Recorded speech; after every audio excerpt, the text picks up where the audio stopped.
Good evening, everyone. Let's get started now. And I have muted everyone. So,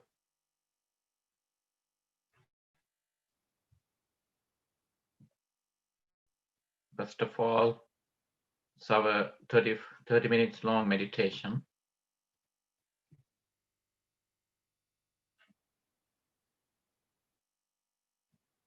So, listening to the meditation gong, sound of the meditation gong now starting and then fading away. We will sit in a comfortable position.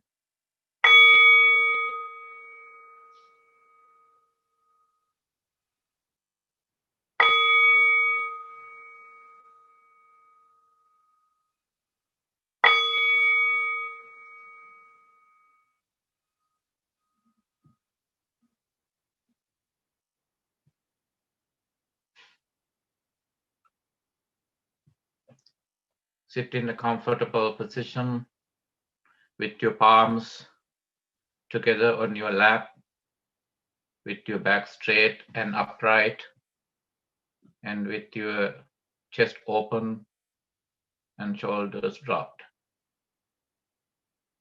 Be grateful to yourself as you could make time for this gathering, especially being a Friday. So almost everyone looks into waits for the Friday evening. So, and then it's good that you go to bed after meditation and having listened to some Dharma. So let's remind that resolution that is recommended that we do as we start our meditation. So tell yourself in your head, I will take care of myself happily no matter what. Even if there are so many people that I know are ready to come to my rescue and they cannot go beyond a certain extent. Beyond a certain extent, I have to deal with my own problems. No one else is able to help me. At times there are friends. At times there aren't anyone. There isn't anyone.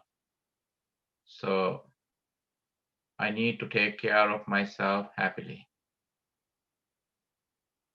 I will use my self-reliance, my self-confidence to the maximum extent in taking care of myself.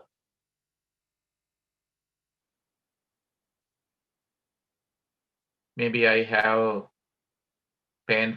more painful memories than fond memories, pleasant memories. Why should I continue to stick to my painful memories, even to fond or pleasant memories? Life is not about memories. We can simply build on our past, on our memories. And at the same time, why should I dream about my future too much? Just so the past is a fake reality because it's no longer a living reality. Future is a fake reality too because it's not a living reality, it's yet to come. The only true living reality is the present. So I have to face the present so that when I am able to face the present, I may not be able to accept the present realities, the realities in the present all at once.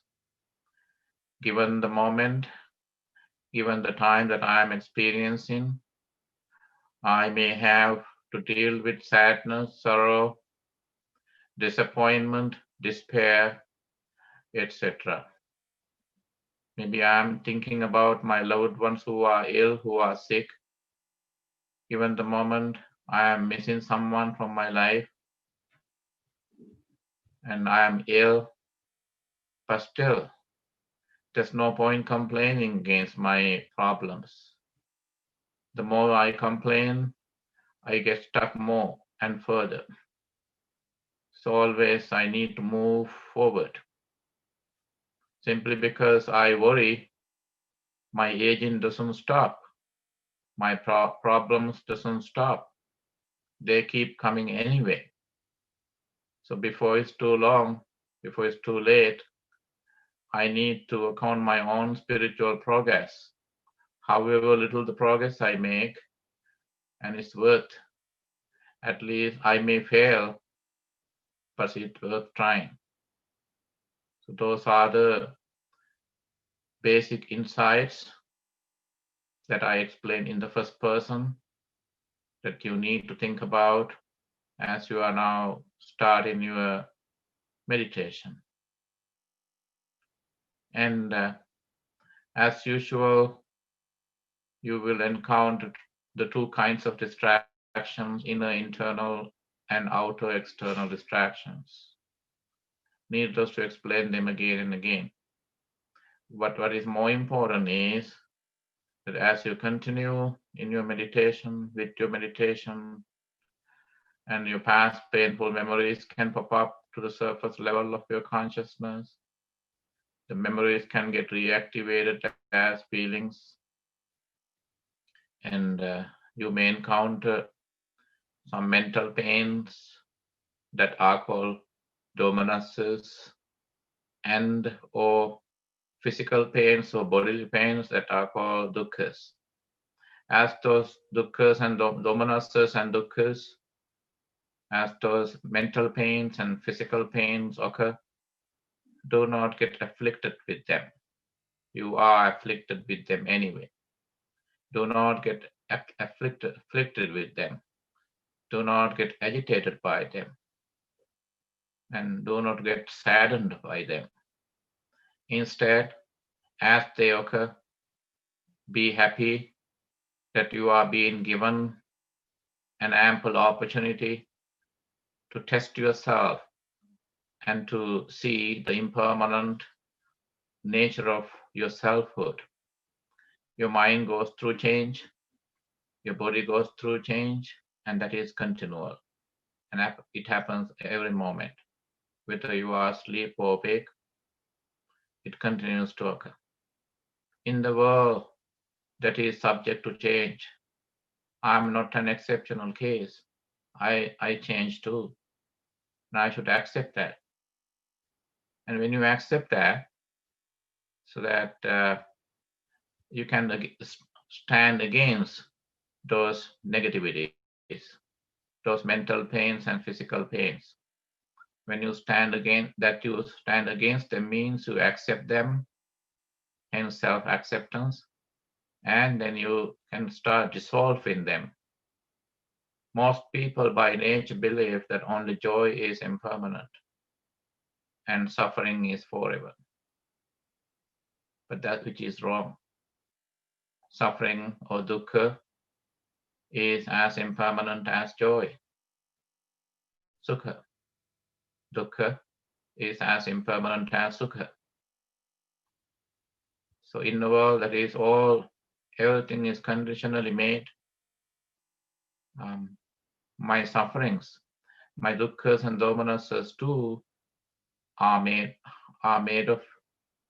causal and conditional. They are causal because they are created by causes. They are conditional, they are based on conditions. All the outcomes, all the consequences, all the effects are causal and conditional. Any effect is, each and every effect is causal and conditional. Causes and conditions are not permanent either. Then how can the effect be permanent? This is the causality. And when you think about when you look at your pains and aches and problems and painful memories in terms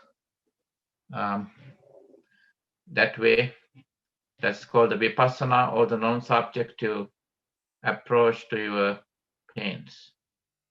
That being said, as the bell goes on one more time, we will start our 30-minute silent meditation. No more guidance in between.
Please open your eyes.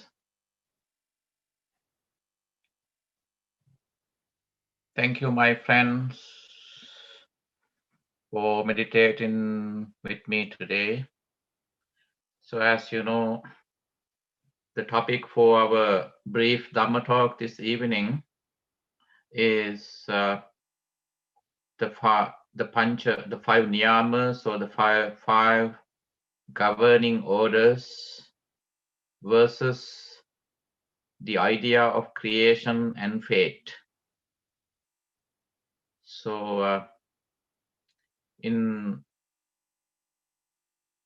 our previous meetings, Zoom meetings, we discussed how far Buddha's teaching is different than fatalism, or the idea, the belief in fate and creation, or the Issaranimmanavada, or the idea of creation.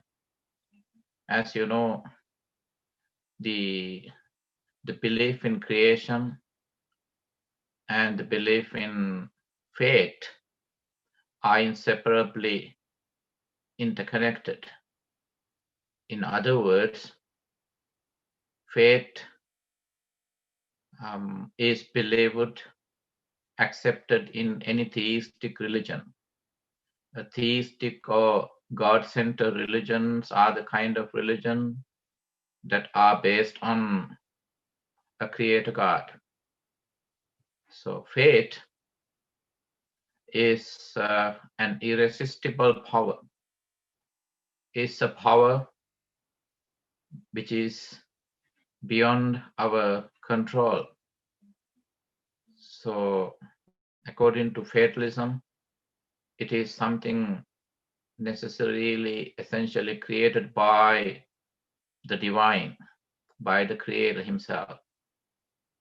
So therefore, fate, the belief in fate is therefore inseparably interconnected with the belief in creation. So whereas when it comes to Buddhism, Buddha has a different approach to our existence, the physical universe, the world. Buddha talks about two kinds of lokas, L-O-K-A, loka. Loka means world, planes of existence, physical or natural worlds, meaning like planets like our Earth, and then our Earth that we live on. So the Earth as a planet is the home for human beings. Human beings are made of dense atomic bodies. And there are other worlds like heavens. They are astral worlds. They are invisible worlds. They may not be, and so that we may not be able to capture them, perceive them with our naked eyes. Not even with the scientifically fabricated instruments. Anyway, those are the physical worlds, planets, and within different galaxies. So they are the physical worlds, locus. And then Buddha talks about another kind of world that are called inner worlds, or the mental world, or the worlds, a kind of world that is based on the panchakanda, or the five aggregates. Rupa, our physical body, and you know all this. You have listened to these terms and you have learned these terms repeatedly in great many times in the past. So Rupa, the physical body, Vedana, sensations or feelings, Sanya, perception, Sankhara, mental accumulations like karmic accumulations, and Vijnana, consciousness, where we gather our assumptions and conclusions and all the data. Now, this is called, that is the kind of world that is based on the individual. So the individual's selfhood or the individuality is Pudgalata, is a micro universe itself, whereas the physical universe is a macro universe, which contains different world systems, galaxies, and different locus or worlds, including the human world that is based on the earth, and the other astral or invisible worlds, supernatural worlds based on, so in other different dimensions, different planes of existence. Now, again, those are the two kinds of worlds. The purpose of rise of Buddhas in the world from time to time is not to encourage us, the people, to explore the macro universe and the stars and planets and galaxies. The purpose of the rise of Buddhas in the world from time to time is to guide, ask the people, to tell the people to explore the inner world or the micro universe, which is the Panchakanda, or the selfhood that is made of five things, five aggregates. So, and then while Buddha rejects the idea of the belief in creation and the belief in fate, so Buddha says that everything which includes the macro universe and the micro universe, so our inner world, our human mind, our selfhood, our individuality, as well as the natural world, physical world, and other world systems, galaxies, anything in the universe, including the universe itself. In other words, external world, external universe, and the internal universe, which is the mind, are all not governed by one single cosmic reality called the divine, or the creator, or the Brahman, but by five orders. And these orders in Pali are called niyamas, N-I-Y-A-M-A-S, niyamas. Niyama is the singular, niyamas the plural.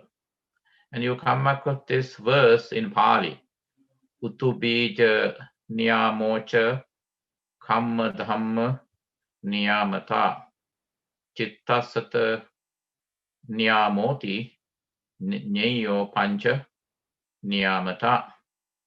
So according to this verse, there are five. These are the five governing orders or niyamas that governs or controls the individual living beings as well as the physical world or the external world. They are Utu Niyama, UTU, Utu Niyama. The second one, Bija, BIJA, Bija Niyama. The third one, Kamma, or KAMMA, Kamma Niyama. The fourth one, Dhamma, DHAMMA, Dhamma Niyama. And the fifth and last, Chitta, CITTA, Chitta Niyama. Now let's look at these in detail. Once again, Utu Niyama, Bija Niyama, and then Dhamma Niyama, Kamma Niyama, and Chitta Niyama.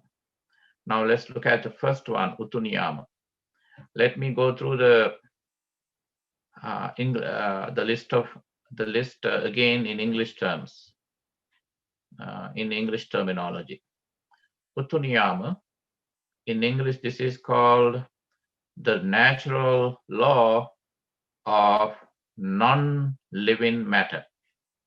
Again, is the natural law of non-living matter. In other words, this is called physical inorganic order. Order of anything physical and inorganic. So this is the first one, Utu. Second one is Bija Niyama. In English is called the natural law of living matter, or the natural law of organic matter, organic things. Third, and we will come back to them and explain one by one. And the third one, so Dhamma Niyama. At times, according to certain listings, Kamma is the third one, or the Dhamma and the fourth, or the Dhamma is the third and Kamma is the fourth. Anyway, it doesn't matter whichever the order. And the third one, I would like to put the Dhamma as the third one for a reason. I will explain that. So, and the Dhamma Niyama is the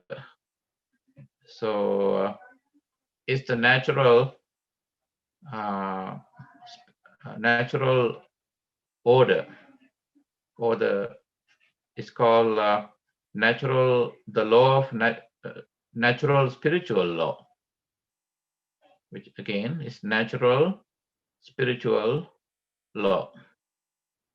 And then there are other terms as well. We will talk about them again. Natural spiritual, and if you can, so the general natural law. And then fourth one is Kamma Niyama. That's a karmic order, because English Kamma is the Pali word, karma is English.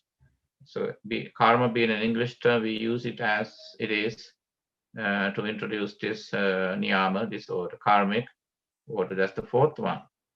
And the fifth one is Chitta Niyama. Chitta Niyama. So this is the mental order, the natural order of consciousness. So again, all these orders are natural,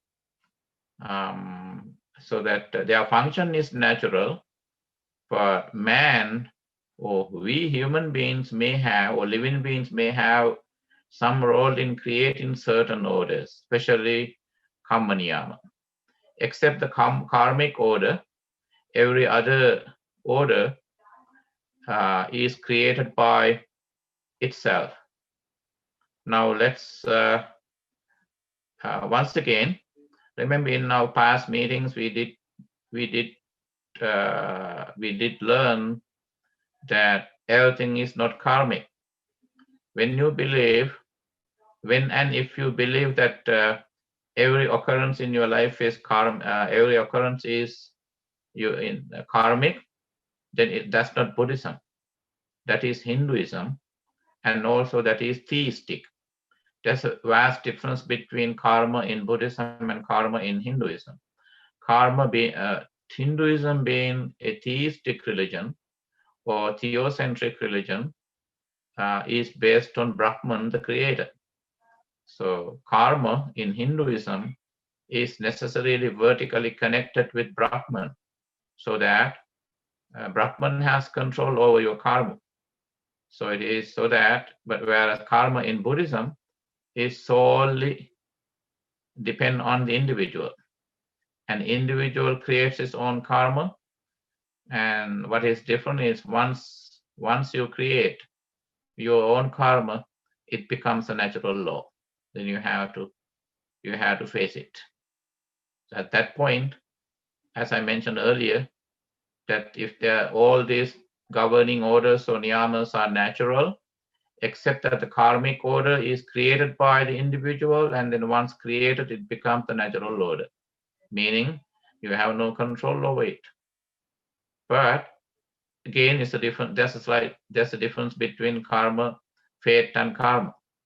By planting new karmas, you can push the already past karmas to the sides, so that you can delay their resulting. So at that point, you have some control over your karma, your own karma, even though they are inevitable. But again, you can push them to the side in a way that they would be prevented from resulting. And then one day when you walk away from the samsara upon arahatship, by becoming enlightened, and you die in order not to return to samsara, so that the residual karma, the remaining karmas,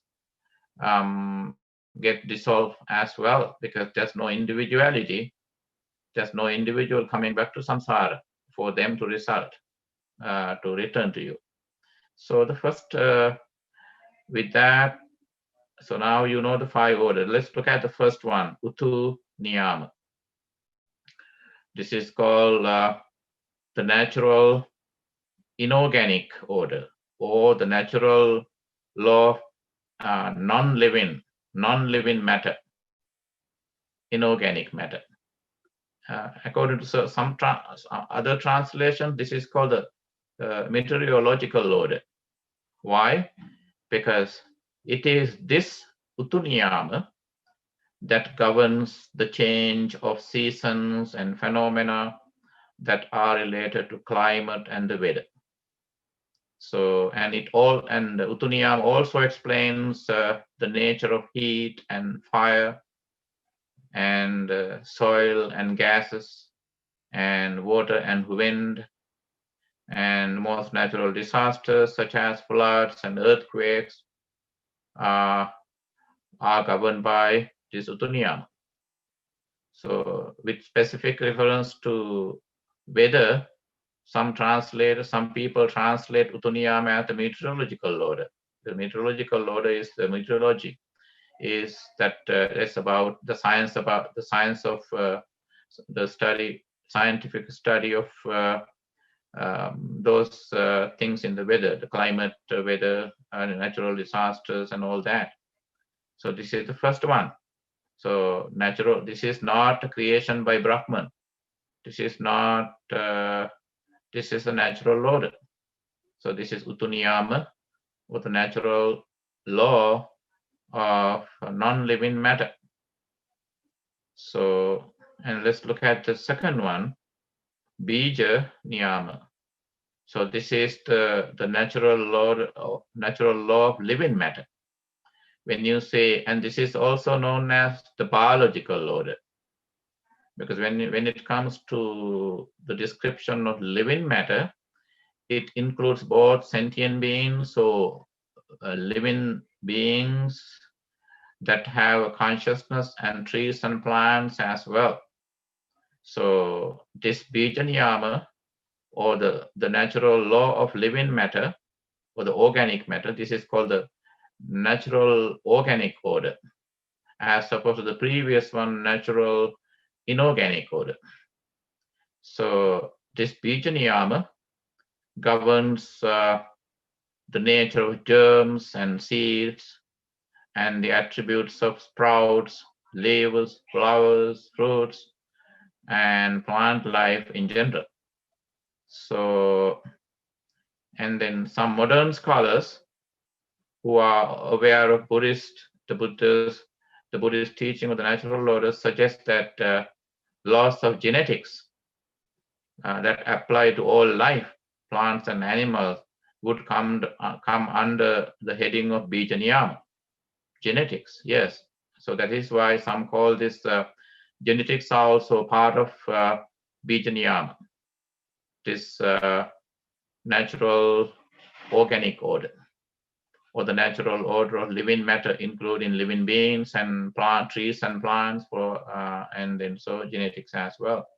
So at that point, this is also alternatively you can call bija niyama as biological order or genetic order, genetic order as well. Now let's look at the third one.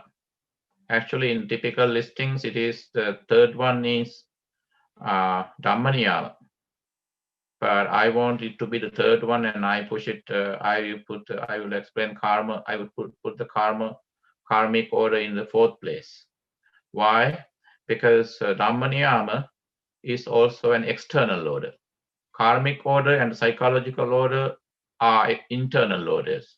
So let's get first three external orders explained first. For that purpose, I would like to place Dhamma niyama in the third place, which is the fourth one in typical listings. So Dhamma niyama, Dhamma at this point is never to get confused with Dhamma as the second gem of the triple gem. Dhamma. Whenever you hear the word Dhamma, Dhamma, which is Dharma in Sanskrit and modern day English, basically means the Buddha's teaching. But Dharma has over 50 meanings. And you may remember that in one of our previous talks, previous meetings, I mentioned that there's the best book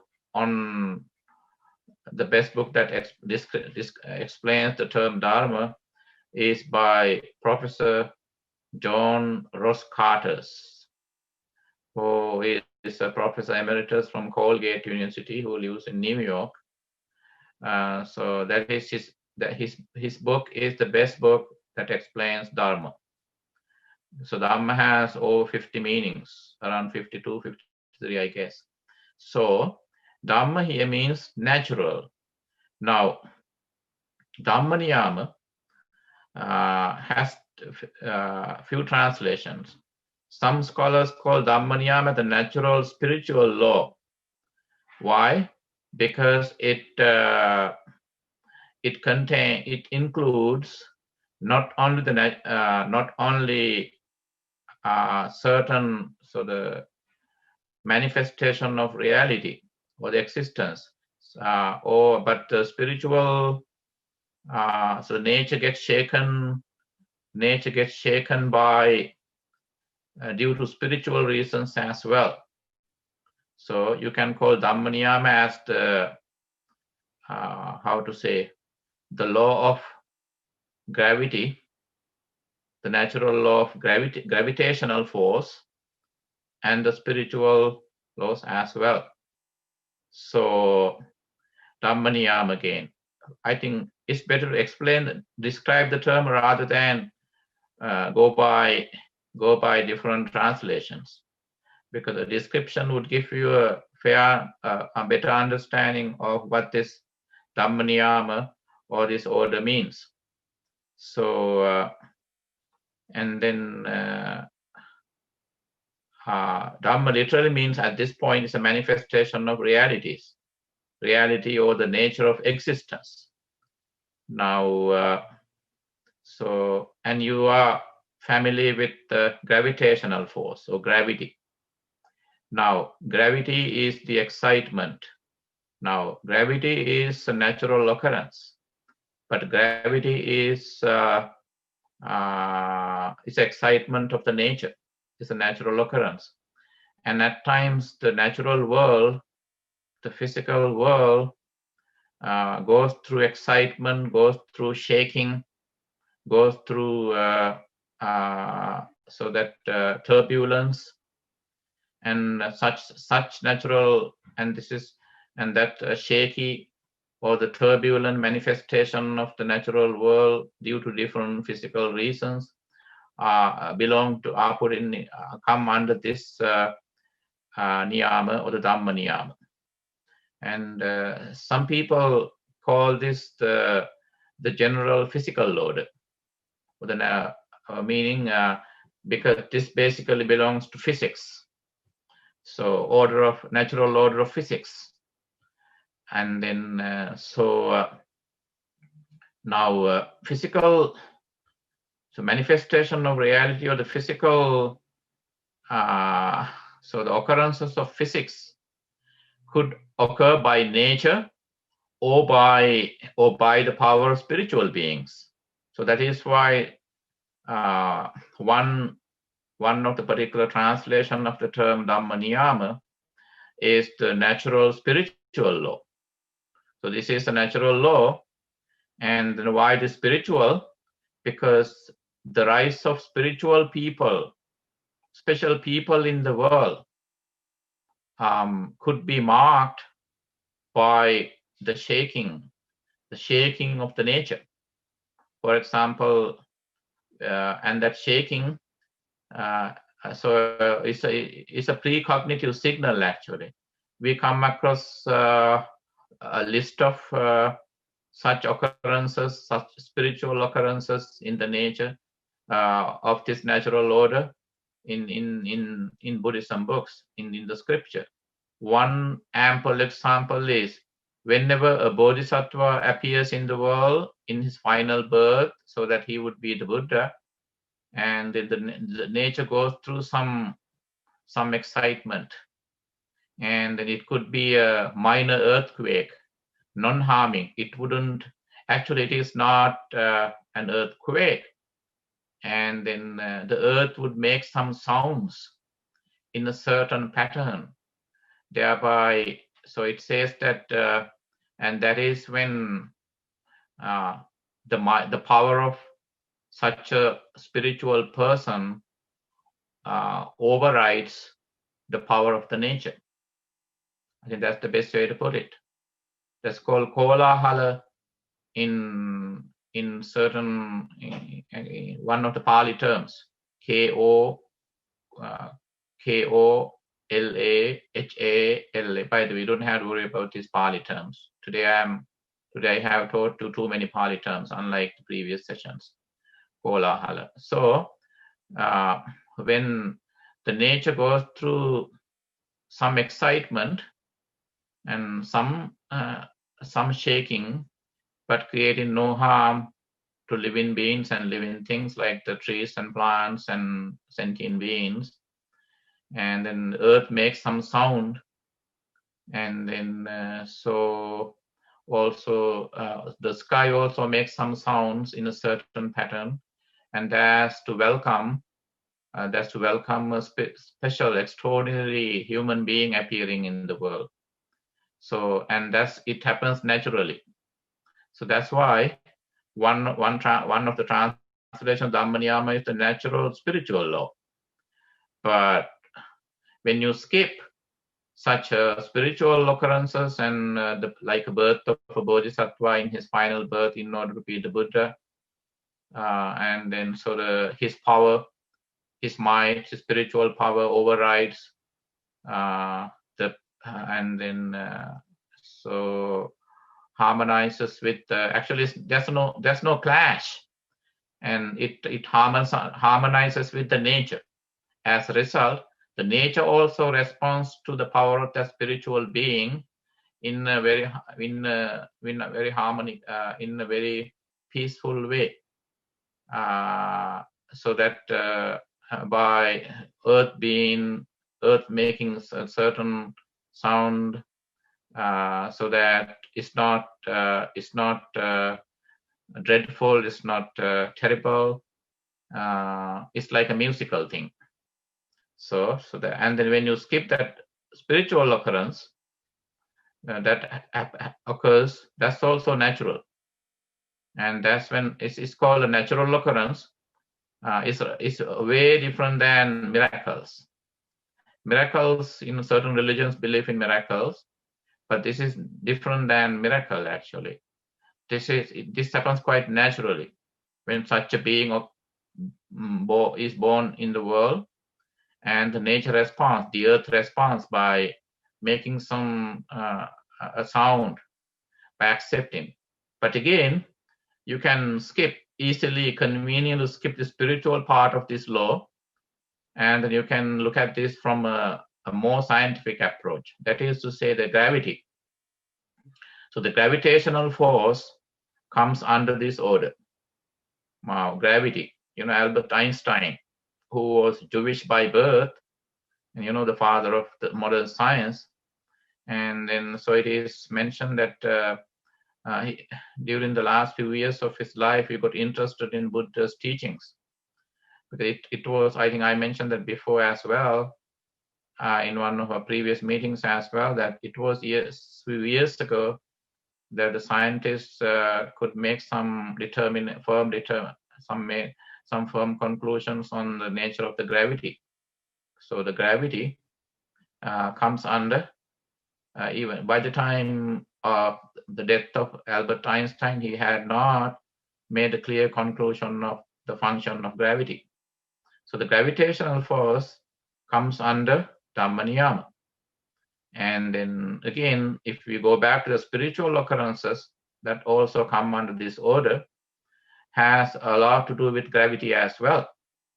If there's a gravity that is artificially, some gravity artificially created, but actually artificially means in terms of the birth of a bodhisattva, such powerful beings, extraordinary human beings.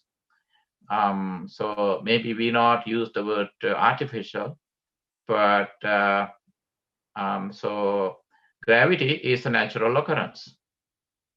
And the spiritual occurrence due to the birth of extraordinary being on earth is also natural, not artificial.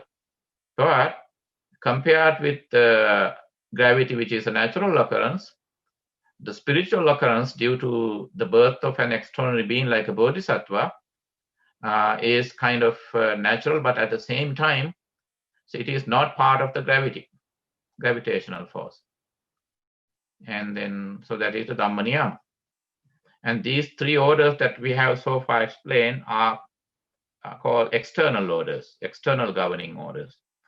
And then the last two are karmic order and the psychological order. Now, where is the karmic order is an intra order within the psychological order, Chitta Niyama. So we can explain either one first. Let's look at the karmic order. Now, as I said at the beginning, karma is a natural order as well. But except all the other four orders, karmic order is purposely created by an individual, a sentient being like a human being. And then it becomes a natural law. And then we did talk about karma a lot. So it is, karmic order is all about causes and conditions creating effects. any effect, any mental effect. The Buddha's teaching of causality is similar to Albert Einstein's idea of relativity. So not only our feelings that we intentionally create, not only our karma, but also any natural occurrence, any happening in the natural world are explained in terms of cause and effect. All these five governing orders are again, all these five governing orders fall within the teaching of causality. Again, so when it comes to karmic order, and it can better be understood in terms of the Buddha's teaching of causality. So, Chetanaham bhikkhave kammang vadami, you create intention. Unless your action is intentional or driven by intention or volition, it doesn't produce any result. And the result at this point is the karma. But karma literally means action. But in the teaching of karma and in the description of karmic order, and in the Buddha's fundamental teaching of karma, karma is not the action, but the very result produced by that action. So the karmic order is also based on cause and effect again, just like any other governing orders. And then karma, according to theistic religions such as Hinduism, karma has a vertical connection. So that is why it is become a vertical connection with Brahman, the creator. So that's why karma in Hinduism is very similar to fate in theistic religions.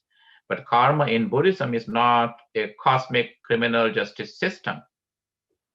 So it's not a cosmic criminal justice system, and it's not a supernatural force of God or Brahman directing it to reward the good and punish the wicked. So karma is rather a natural tendency for skill. The karma again twofold, kusala and akusala. So the karma is a natural tendency for skillful or kusala actions and create beneficial effects, and unskillful akusala actions to create harmful or painful effects. And the last one is the chitta niyama. Chitta is the psychological order. As I mentioned at the a moment ago, so the karmic order and psychological order, kamma niyama and chitta niyamas are internal orders, because they are based, they are within the individual, unlike the other three. The other three are external orders. Now, so this order is basically called the natural order of psychology, or the natural psychological order. Chitta means mind or heart, or the state of consciousness. So, and then chitta niyama again is the law of mental activity. So you can call this chitta niyama, you can call chitta niyama psychological order, or the psychological law, or the natural law of mental activity, or the natural law of psychology. So this niyama concerns consciousness, thoughts, and perceptions. So that being said, so that is a brief description of the five niyamas. The description of these five niyamas help us understand that Buddha's teaching of fatalism is the Buddha's teaching is not a belief in fate. We create our own karma, and then we create that natural order of karma. And then accept the natural order of karma, or the karmic order. Every other order is created by itself. And natural order of karma, or the karmic order, also becomes a natural law once we create it. So that is why once created, we can't get rid of that karma. Why? Then it becomes part of that natural law. Thank you. And in case you have any questions, please ask me. Please unmute yourself and ask. We have a few more minutes left. Good evening, Soy Advanced. Have a couple of points of clarification, if that's okay with you. Yeah, actually, yeah. And all in the future also we're going to talk about this. Yeah, I can answer. Yes, please go ahead. Yeah. Yes. So I have actually 2 points, Soy Advanced. So first is I wonder whether there's a connection between Utuniyama and Bijanyama, because I mean, we're all scientists and we learned that the primordial soup, which was inorganic, really created the organic material, which ultimately, I guess, became humans and what have you, right? Yes, yes. Yes. So, so to me, there's a connection between the Utuniyama and Bijanyama, which is really the non-living. In fact, there is an inseparable interconnection, for sure. That's a connection. Yeah. So then, so I want to conversely, in order for it to be the Bijanyama, which is sort of really the living organic matter, it has to contain life. So does it mean that the moment a body, life leaves a body, whether it's a human body or animal or even a tree, when it dies, does that revert back to the non-living Utuniyama, although it is still organic in some nature, or I don't even know whether this line of thinking is really worthwhile thinking.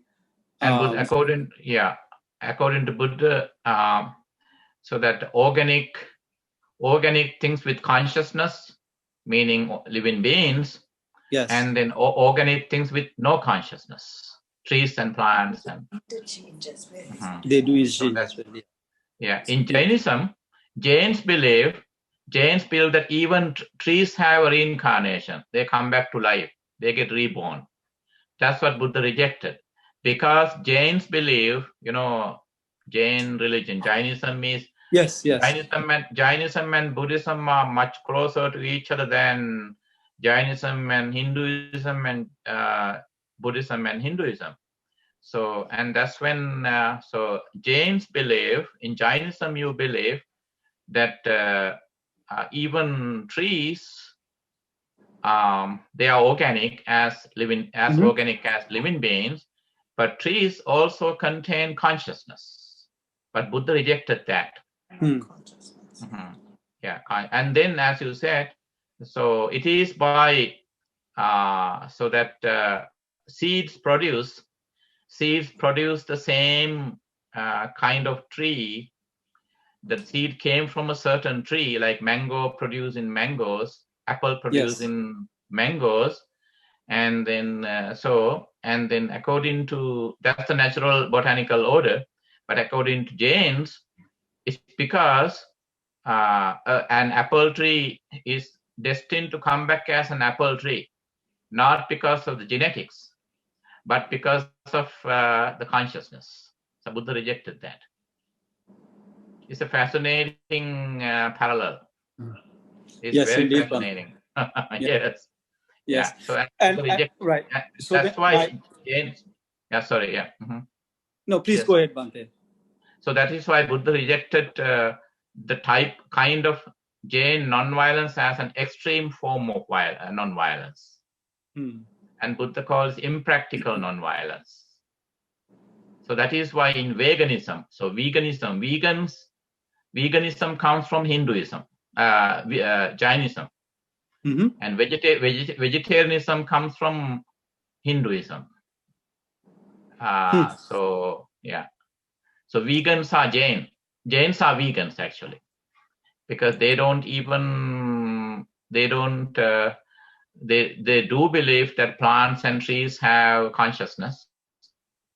So that and some vegans don't eat plants as well, nothing. So, and then so that is the fascinating thing about. Thank you for asking that question. Is that an apple tree comes back as apple, not because of his genes, because of his genetic structure, but because of its destiny or karma. Because apple has consciousness, so that's why in but that is in classical Jainism. Now modern Jainism is different. Right. Modern Jainism is very different, and then they have easily skipped certain teachings. And then recently, I had a dialogue with a scientist, and from a university in California, and he's reading Buddhism. He converted to Buddhism online on YouTube, actually. So it happens. So because he happened to read, and he told me, Bhante, now people get sick. One of the reasons behind certain unusual illnesses that man has to face right now is due to GM food, genetically modified food. It's because man has gone against bija niyama. Natural, bija niyama, a natural order of organic things. Biology, that's for the botanical order. Okay. Actually, it's botanical and biological both. Botanical and biological both. It's organic. Bhante, I have another quick question on the karmic order. I don't know whether I'm permitted to ask you or whether we have out of time. Yeah, no, you can ask now. You can. Okay. So Bhante, we said that we create our own karma, and then thereafter we have to either deal with it or not deal with it. However, but the question goes back to, so if we are creating our own karma, is there an explanation in the Buddhist philosophy that what is the beginning point of our creation of karma for actually? Buddha was asked a million times that question. Yes. And according to a certain survey, that is the mostly asked spiritual question in the world. Wow. And there's still no answer. And I had not and no answer. Yes. Yeah, because the thing is, why? Because Buddha rejected to answer that question. Why? Just like the scientist, in scientists only talk about the age of the current Earth. Remember, we did talk about that, I think 3-4 times. Like yes, the age of the current Earth is like the current 4.5 million years or something. Billion years. And then, but in Buddhism, you come up with a better answer that the Earth did exist before this Earth. This Earth was reduced to dust due to a cosmic explosion, and it was recreated. And then during the Earth did exist before that, and there were maybe thousands of Earths created by the same dust before that, and there were so many cycles of humanity. There were so many millions of Buddha that appeared on this Earth, and so that Buddhism has a better scientific answer to that also. But the thing is, always why Buddha was silent means at times he smiled, and then he could have probably, and then because given his purpose, given the purpose of his coming to the world, just to help the people in the cycle, in the karmic cycle. So not to trace back the origin of the karmic cycle. But again, you get the clue, because life did exist in a primary level, right? So that, and you believe in Darwinism, theory of evolution, and Buddhism doesn't accept Darwinism as it is. The Buddhist idea of evolution is called trans-Darwinism, meaning it goes beyond Darwinism. Trans-Darwinism, a certain cycle cannot stop at a certain point. It has to continue. And the Buddha's idea is trans-Darwinistic, meaning one day, maybe if humanity continues to survive for another millions of years, probably the human being could have become the shape of a pen or a bottle or a square or something circular and all that. There cannot be, so there cannot be an ending. So, and Buddha always refused to answer the beginning. He refused to talk about because we are using he refused to talk about the beginning karma. That's because his purpose. Because you can get another clue when you refer to Lone Saints or Dika Nikaya, and there are long philosophical arguments. Always those arguments had no conclusion whatsoever. And at times Buddha hinted at the fact that you could continue to talk about that, but it would be a waste of time. But again, as a when I was as a novice monk, I was very inquisitive. I was very inquiring. And then sometimes in my junior monastic school, my teachers called me, "You are the little inquisitor. You torture me." I said, "No, I just want to know what the primary, what is the first karma is." Actually, the thing is why we can talk about the first karma if you are able to determine the first cycle of Earth. And then if you can say, when was the first cycle of Earth? I mean, when was the first created, and when it went through destruction and it was recreated? Because there have been numerous cycles of destruction and recreation of the Earth. Parallel to that, it could have been the same living being getting died, ending his life and coming back in different life forms. So that is unending. But in theistic religion, and sometimes some Brahmins who argue to Buddha say, "Okay, Gautama, even though you are the Buddha, you don't have a clear answer. But I know the answer." Okay, my friend, what is your answer? Well, we were created by Brahman. That's it. That's the beginning. And Buddha simply smiled. And Buddha answered that my purpose is not go back to the past, but to look into the present and to see what will happen to you in the future. So to end the cycle. Yeah, thank you. And it's a very highly interesting philosophical question. But again, Buddha has given a clue actually when it comes to the 4 types of birth, and we did talk about the 4 types of birth: Andaja, egg-born, Jalabhuja from a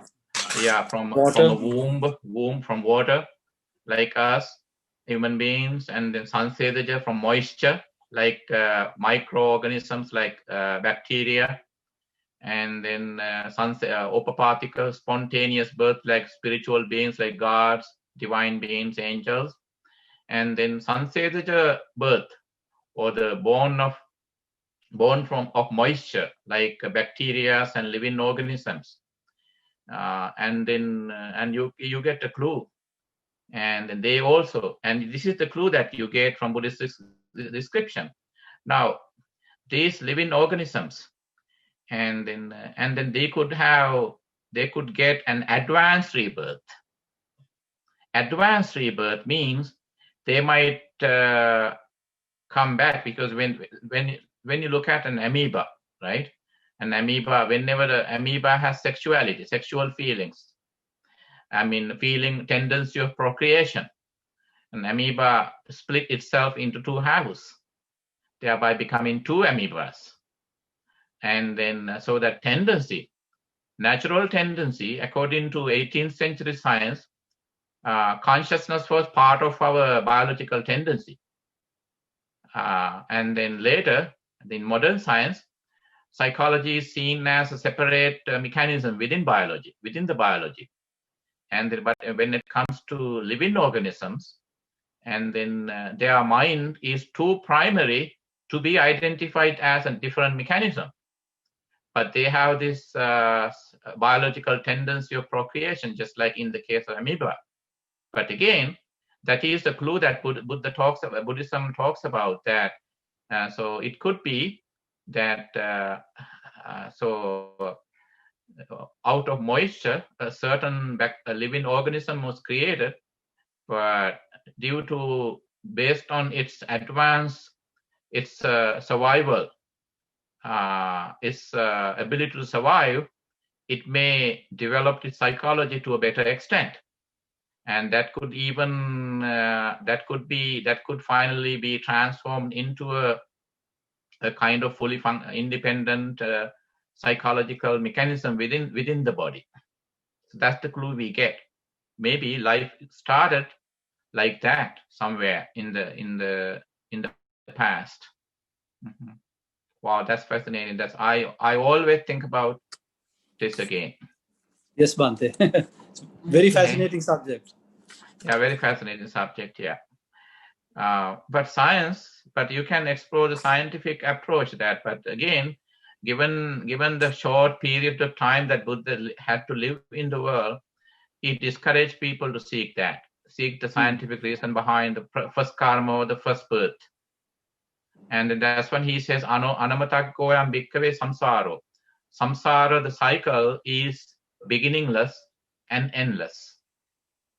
While it's difficult to trace its beginning, but you are able to end it, given the spiritual purpose of the rise of a Buddha in the world.